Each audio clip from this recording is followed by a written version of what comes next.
I'm going to do a quick review on this Callaway Elyte. This is the mini driver. If you're looking for something that's probably a little bit more distance than your 3-wood and a little bit straighter than your driver, if you have any, especially if you have any trouble hitting your driver, this mini driver is more forgiving.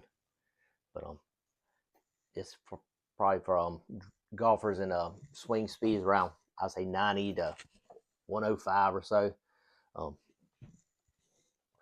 It's a nice. It looks just like the regular driver, just a tad bit smaller. But if you want to hit more fairways, I suggest you try one of these. I know a couple people have them. They're really happy with them, so I grabbed one. So see how it works. It also has an adjustable head, so if you want a little bit more draw on it or fade, you can adjust it.